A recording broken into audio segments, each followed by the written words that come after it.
everyone, it's Chris from Travel Jumble and we're back with some more travel news for this week. Where will you be able to go once coronavirus ends? When will you be able to go? Who is struggling in the industry at the moment? And who looks like they may be coming out of this not as worse off as expected. We've got all the news for you right now, so let's get stuck into it.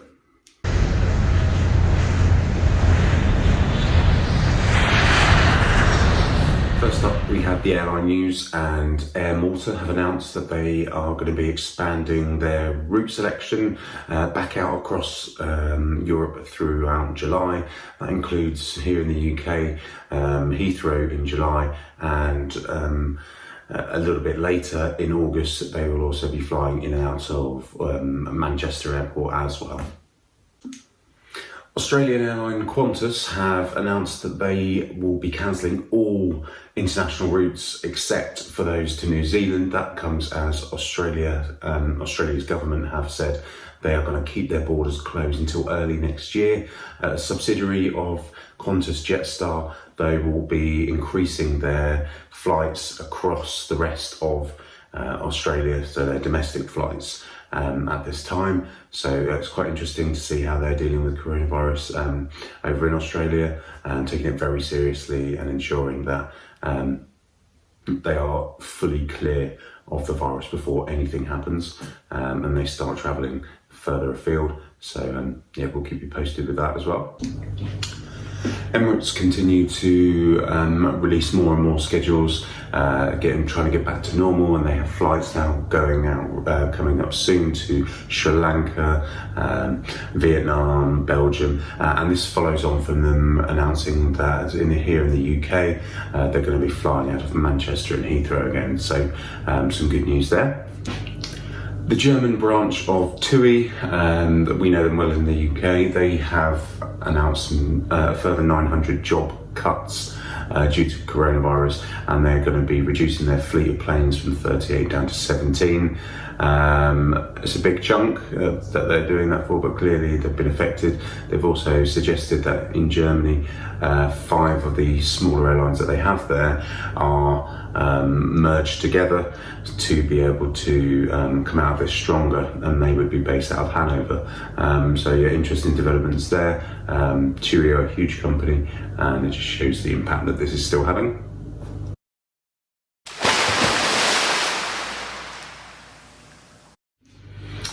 So onto hotel news now, and here in the UK, the AA, we know them mostly for being the people that turn up to fix our cars, have come up with a new accreditation program for hotels that will give confidence back to people who want to go and stay in hotels here in the UK following coronavirus. So what you will probably see when you go to stay in a hotel somewhere is a logo of the AA saying that this hotel has passed the accreditation, and that should give you confidence that the right measures have been put in place to keep you safe when you are staying in a hotel again after everything that's been happening. Hotel giant Hilton have also announced they are going to be cutting 22%, that's around 2,000 jobs of their corporate workforce in their head office due to coronavirus. That follows companies like Marriott and Hyatt that have done the same. What they've also said is they will be for another 3 months extending furloughs, pay cuts, etc.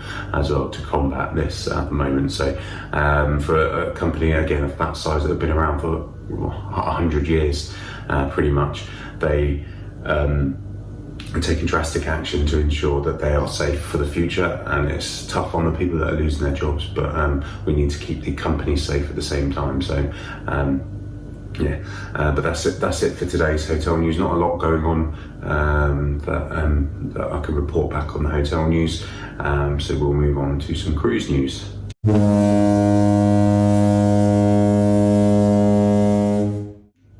Carnival Cruise Lines have sold or are selling a number of ships, I think 6, and this is to combat the losses, which is approximately in the last quarter about $4 billion since the COVID-19 outbreak stopped them sailing. they were going to be selling these ships anyway. It's just they've accelerated this now to try and combat those losses. Again, the cruise industry has been especially hit hard, and it's going to be a bit longer for them to get going again. It seems, with a lot of companies not really starting any sailings until October time. And again, to confirm, like I've just said, a lot of companies won't be sailing again until October. We've got Norwegian, Oceania, as just another couple of the cruise line companies that have delayed any sailings until at least October at this time. Now for a quick roundup of some other bits that have come out of the travel industry. Iceland, they open up, or are opening up again, and are offering free COVID-19 tests as part of that, which I think is great. Having them free and available to everyone means people feel a lot more happy with travelling if they're able to get that test if they're feeling unwell. The beautiful island of Mauritius in the Indian Ocean has also announced new protocols to combat hygiene and deal with coronavirus to make people feel safe going there. Israel have announced that they, from August, will start accepting international travellers again.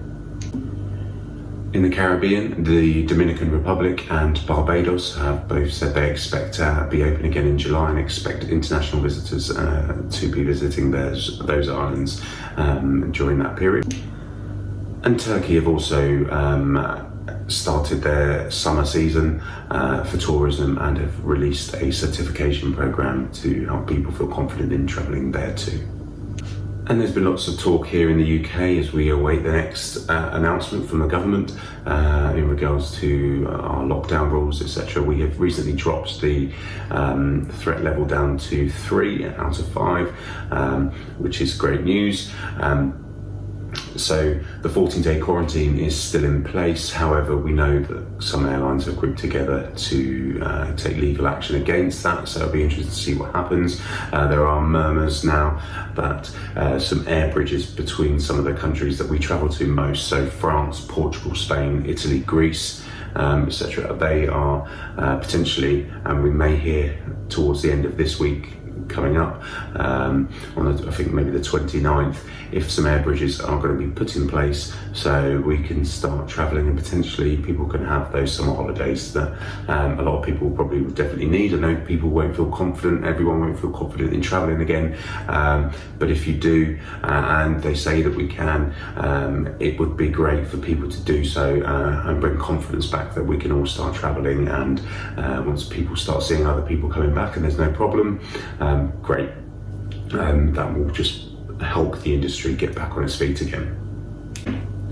Thanks again for tuning in this week. It's great if you have. Again, we've only been doing this a few weeks now, but we're really enjoying doing the videos ourselves. Let us know in the comments if you think there's anything that we can improve on. I know I'm getting used to making these videos and trying to come across as well as I can, but yeah, let us know if there's anything we can do to improve on. We love trying to get as much information for you, and we hope that you find the information useful. As I know, there's so much going on with coronavirus at the moment that it's affected the industry, so we hope we can just give you a few bits of information that might help you understand what's going on and the impact that it's having, and hopefully gives you an idea of when you can get back in the skies, back on the beaches, and back in the sea. So yeah, it's a crazy time, but I hope our videos can just bring a kind of understanding of what's going on. And thanks again for watching. Please don't forget to subscribe so you can keep up to date with our videos, and hit the alert notification bell so you can be notified every time we release a video. Thank you very much. If you would like help finding the best deals on flights, hotels and more, then head over to traveljumble.com where you can sign up for free. Also, follow us on Facebook and Instagram for more travel news, deals and advice.